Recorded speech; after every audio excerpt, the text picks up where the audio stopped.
just hear it next to me. Shelton feels really good about raising tuition. No, that's not it. There's your headline. Find a picture of you smiling to go on there. Yeah. An evil, maniacal smile, right? Maybe you can get your poster from the globe with your hands over it or something. Sure, yeah. Or raising it up on your shoulder. Exactly. Now, you said earlier that you meet often with student leadership in order to help gauge their input into it. Yeah, and of course we talk about other topics as well that are of interest to students, yeah. Given the fact, considering the most recent election, where approximately 3,500 people voted for ASUA elections and GPSC elections are around the same turnout, do you feel confident that you can gauge student sentiment given the fact that so few students do participate in the election of these student leaders? That's a great question. That question has more global reach to it as well. Look how few people vote in the primaries of our state and federal elections around here. I guess what I would say is all of the student presidents that I've worked with, I'm thinking particularly of the undergraduates now, but it would be true of the GPSC as well. All of them, I think, work hard to get input from the students, not just the few thousand that actually cast ballots. I think they do that in a number of ways, by meeting and interacting with student groups. They do it through the council, that perhaps has even more tentacles out into the student population. And so I do think that the student leadership has been conscientious, sensitive, trying to understand overall what students want. I, of course, do get various email from students, not only from the Daily Wildcat students, but from others, expressing interest, concerns, not just on tuition, but other topics, course availability, health center service, things of that nature. So there are lots of venues for input from students, but clearly the ones I meet with the most are the elected officials.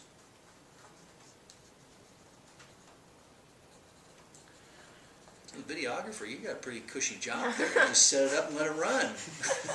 You can get to enjoy the view of the Catalinas. You gotta go back and edit though, so. Oh, okay, the work will begin later on. You look good. Yeah, we've got to do a lot of editing here. Yeah, I didn't put any makeup on this morning.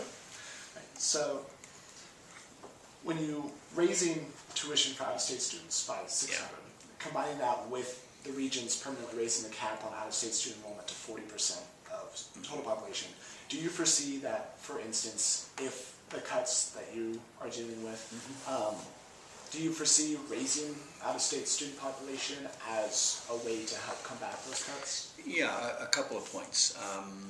The regions have extended, I think, by 2 years the 40% limit.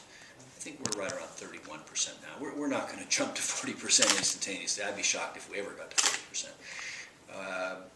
But out-of-state students bring a lot to the table. Not only money. We don't think of them just in terms of money. Any of you out-of-state students from? New York. New York. So I'm very out-of-state. City? Upstate, 45 minutes away from the city. Up the Hudson, or? I used to live in Yonkers, Crestwood, Yeah. right next to White Plains. Okay. Well, thank you for coming 3 time zones. We enjoy No our winters here, I'm sure. I really do, actually. But, you know, it's important for all the students to have a breadth. The key word is diverse, and I don't mean that just in terms of ethnicity, but diverse in the kinds of backgrounds and life experiences that all students bring. You three know this even better than I do. You learn an awful lot outside the classroom in addition to what goes on in the classroom. And so the out-of-state students are very valuable in that regard. We also find that our brand is strong in certain markets, certainly in California, the tri-state area, New York, Connecticut, New Jersey, Chicago, Dallas, Seattle, and we can attract very talented students. We attract talented students in Arizona too, but the point I'm trying to make here is that the out-of-state students bring a lot to the whole learning environment of the University of Arizona experiences. And I do see the out-of-state enrollment growing as a percentage, but we could do that, I think, and keep the number of Arizona residents pretty constant. And of course, in the end, you're looking at the quality of the student. You don't want to admit somebody that you think can't do the job. I mean, that's somebody isn't ready to come to the U of A, they should, go for a technical education or a community college or some other venue where they might feel ready to then transfer into the U of A later on.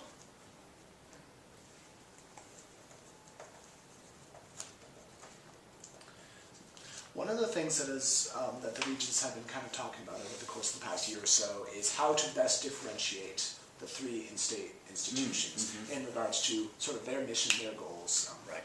So how do you see the UA fit into this? What do you think the UA's role is in the higher education system? Yeah, the question of mission differentiation has been an important topic this year, and I'm glad that the regions have taken it up. I don't think that they're of a single mind on it. But I do think it is important, not just for the institutions, because no one of us can do everything for everybody, but I think for the state as well, to give students choices. So the U of A, I think, needs to be true to its origins and its missions as a premier land-grant public research university. Our membership in the AAU, our designation as a space sciences university, I think all of those are important for the future of Arizona.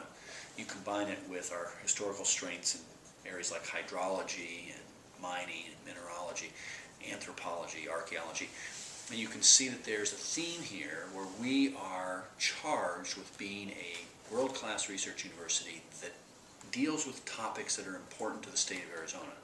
Think of our whole College of Ag and Life Sciences, for example, and the cooperative extension services they have.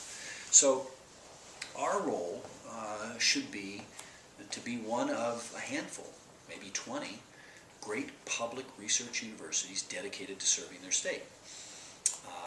Very strong research mission, engaging the undergraduates in that research mission as part of their educational experience.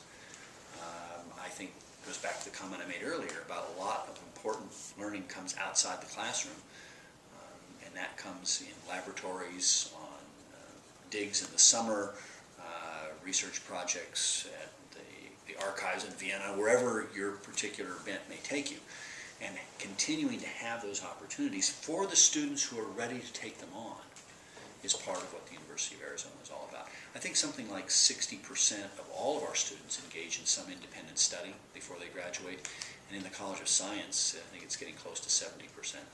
So this is an important aspect of what we do. It doesn't mean it isn't done elsewhere, but it should be part and parcel of the DNA, if you will, at the University of Arizona. So public research, engaging in topics that are important to the state, which is basically what land grant means. I think we have to look very carefully at our size. It's getting difficult to see how we can put a lot more students on the main campus, but we can continue to grow through UA South and what we're calling the Alternative Pathways program. Continue to grow working with Pima Community College, with Cochise Community College, with Arizona Western, others, to provide access to a limited number of UA degrees and do so in a way that doesn't stress the infrastructure of the main campus, and also can be done at a lower cost.